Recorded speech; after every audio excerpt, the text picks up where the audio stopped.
இந்த வீடியோவில் TN Set 2025 chemical சயின்சஸ்னுடைய மெமரி பேஸ்ட் கொஸ்டின்ஸ் பார்க்க போகிறோம். இது வந்துட்டு பார்ட் 2. ஏற்கனவே பார்ட் 1ல் நிறையா கொஸ்டின்ஸ் போட்டிருக்கிறேன், ஆன்சர் கீயோடு போட்டிருக்கிறேன். ஸோ இந்த வீடியோவில் இந்த மெமரி பேஸ்ட் கொஸ்டின்ஸ் ஆன்சர் கீயோடு உங்களுக்கு இருக்கும். வாங்க நம்ம பார்த்துடலாம். இப்போ தான் என்னுடைய சேனலுக்கு நீங்கள் புதுசுனா என்னுடைய சேனலை சப்ஸ்கிரைப் பண்ணிவிடுங்க. வாங்க இப்போ நம்ம இந்த கெமிக்கல் சயின்சஸில் என்ன மாதிரியான கொஸ்டின்ஸ் கேட்டுக்கிறாங்க, அதுக்கான ஆன்சர் கீ என்ன, அதையும் நம்ம பார்த்துடலாம். ஃபர்ஸ்ட் கொஸ்டின் பாருங்கள். Which one of the following is benzene like structure? அப்போ அதில் வந்து பாஸ்பெசின்ஸ், அதுக்கப்புறமா பாஸ்பெசோன்ஸ், அப்போ இதில் வந்துட்டு பாஸ்பெசின்ஸ், இதை வந்துட்டு tri cyclo phosphazene is the correct answer. இதுக்கு தான் வந்து பென்சீன் லைக் ஸ்ட்ரக்சர் இருக்கும். இந்த ட்ரை சைக்ளோ பாஸ்பெசின்ஸுக்கு phosphazene is the correct answer. அடுத்தபடியாக slope in Arrhenius equation. Arrhenius ஈக்குவேஷனில் உள்ள ஸ்லோப் என்ன? அப்போ -EA/R. -EA/R is the correct answer.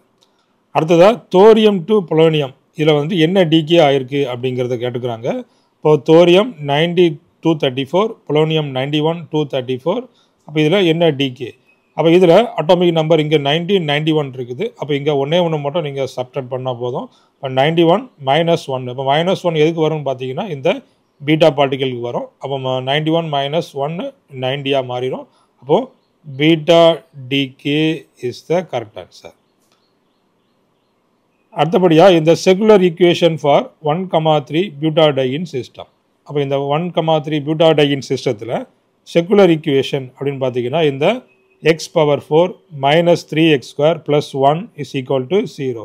So இதுதான் இந்த 1,3 பியூட்டாடையினுக்கான செகுலர் ஈக்குவேஷன்.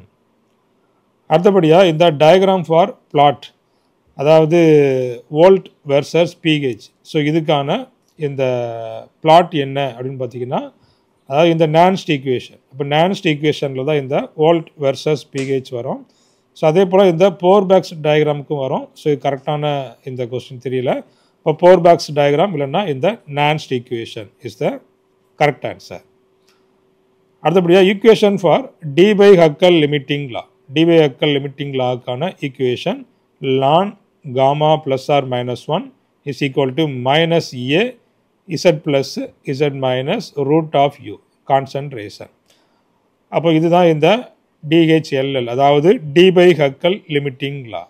அடுத்தபடியாக Clausius Clapeyron equation ln P1/P2 is equal to -∆H vaporization by R into 1/T2 - 1/T1. So in the equation or this equation dP/dt is equal to ∆H/T∆V. Claisius Clapeyron equation. அடுத்தபடியாக arrange crown ethers in decreasing order. 18 crown 6, 15 crown 5, அடுத்தபடியாக 9 crown 3.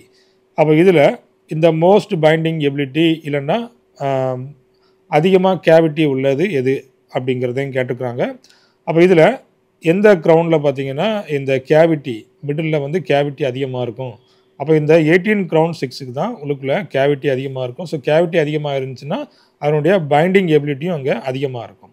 இப்போ 18 crown 6க்கு தான் அங்கே இந்த binding ability அதிகமாக இருக்கும், கேவிட்டியும் அதிகமாக இருக்கும். அடுத்தபடியாக 15 crown, அடுத்தபடியாக 9 crown 3. அடுத்து intermediate in deals alter reaction is. அப்போ இந்த அதாவது இந்த டீல்ஸ் ஆல்டர் ரியாக்ஷனை ட்ராப் பண்ணக்கூடியது எது? அதாவது இந்த பென்சைன். அப்போ இந்த டீல்ஸ் ஆல்டர் ரியாக்ஷனில் ட்ராப்பாக யூஸ் பண்ணக்கூடியது பார்த்திங்கன்னா இந்த பென்சைனை யூஸ் பண்ணுவாங்க. ஸோ இதுதான் இந்த benzene is the correct answer.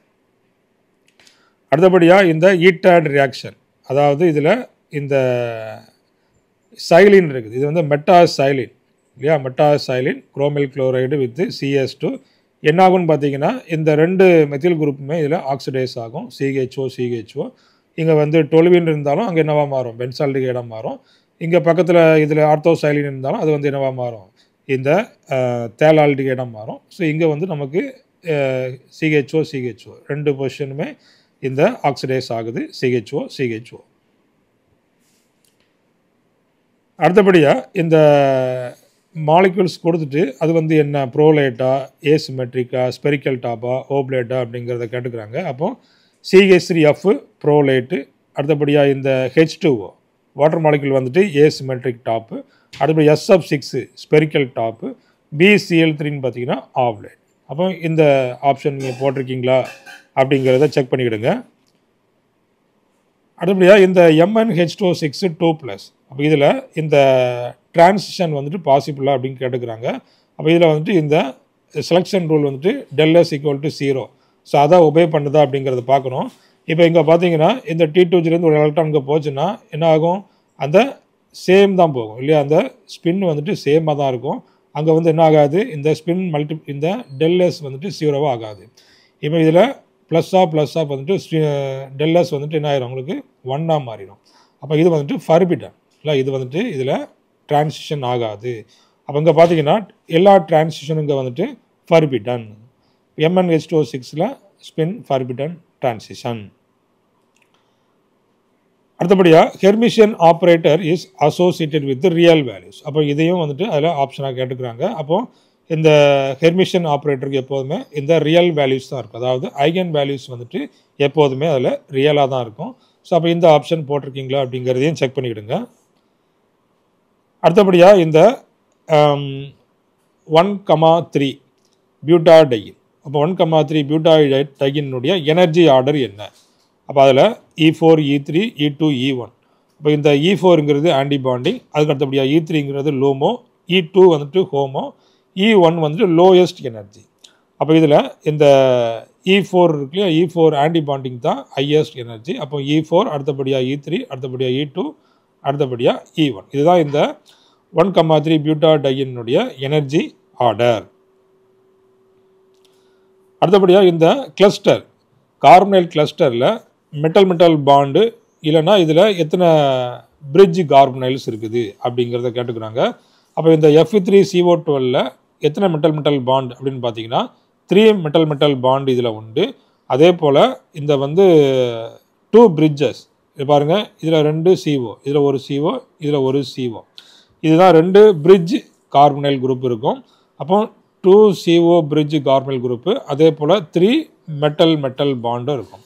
Metal bond எப்படி கால்குலேட் பண்ணுறது? அப்போ இதில் இந்த 12 × 2 24, அடுத்தபடியாக 8 × 3. இந்த அயனுக்கு பார்த்தீங்கன்னா பேலன்ஸ் எலக்ட்ரான் 8, ஸோ 8 × 3 24, டோட்டலாக 48 எலக்ட்ரான்ஸ் வந்துடும். இப்போ மெட்டல் பாண்டுக்கு எத்தனை எலக்ட்ரான்ஸ்? டோட்டலாக 2x எலக்ட்ரான்ஸு. அப்போ அதாவது 2 எலக்ட்ரான், ஒரு மெட்டல் பாண்டுக்கு 2 எலக்ட்ரான், அதனால 2x அப்படிங்கிறத போட்டுக்கிறோம்.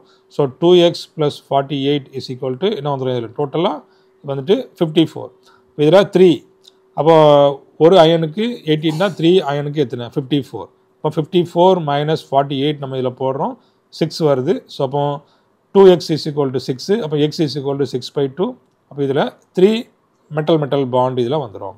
ஸோ 3 மெட்டல் பாண்டு, அதுக்கப்புறமா இதில் பிரிட்ஜ் வந்துட்டு 2 கார்பனைல் குரூப். அப்போ 2 பிரிட்ஜ் இதில் இருக்கும்.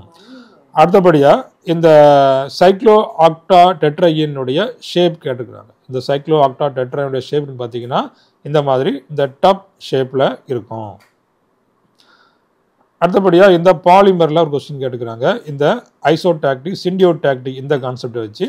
இப்போ இதில் ஐசோடாக்டிக்னு பாருங்கள், இதில் ஒரு மெத்தில் குரூப் இருக்குன்னா அந்த மெத்தில் குரூப்பு கண்டினியூஸாக சேம் சைடே தான் இருக்கும். ஸோ அதை நம்ம என்ன சொல்லுவோம், ஐசோடாக்டிக் ரெகுலர் பாலிமர் அப்படின்னு சொல்லுவோம். அப்போ இங்கே சிண்டியோடாக்டிக் அப்படின்னா பாருங்கள், இந்த மெத்தில் குரூப் வந்துட்டு இந்த ஆல்டர்னேட் பொசிஷனில் அங்கே அரேஞ்ச்மெண்ட் ஆகிருக்கும். இந்த மெத்தில் குரூப் இருக்கு இல்லையா, ஆல்டர்னேட் பொசிஷனில் அரேஞ்ச்மெண்ட் ஆகிறத நம்ம சிண்டியோடாக்டிக்னு சொல்லுவோம். ஏடாக்டிக்னா அங்கே வந்து ரேண்டம் அரேஞ்ச்மெண்ட்ஸ், அதை வந்துட்டு ஏடாக்டிக் அப்படின்னு நம்ம சொல்லுவோம். இப்போ இதில் ஆப்ஷன் வந்துட்டு syndiotactic is a correct answer. அடுத்து Wilkinson disease is caused by. Wilkinson disease எப்போ வந்து உருவாகும் அப்படின்னு பார்த்தீங்கன்னா, இந்த எக்ஸஸ் காப்பர் பாடியில் எக்ஸஸ் காப்பர் வந்து அதிகமாகிட்டுனா வில்கின்சன் டிசீஸ் வந்துட்டு ஃபார்ம் ஆகும். அடுத்தபடியாக இந்த ஸ்பெசிஃபிக் ரொட்டேஷனுடைய ஃபார்முலா இதில் பாருங்கள், இந்த specific rotation alpha = alpha observe rotation by C × L concentration into path length in decimetre. அடுத்தபடியாக kinetic chain length in polymers. Eta = RP/RI. அப்போ RPங்கிறது இந்த ரேட் ஆஃப் ப்ராபகேஷன், இந்த RI அப்படிங்கிறது இந்த ரேட் ஆஃப் இனிஷியேஷன். இப்போ இது வந்து kinetic chain length in polymers. அடுத்தபடியாக மார்க் ஹூவிங் சாக்குரடா ஈக்குவேஷன். Eta = KMV/A.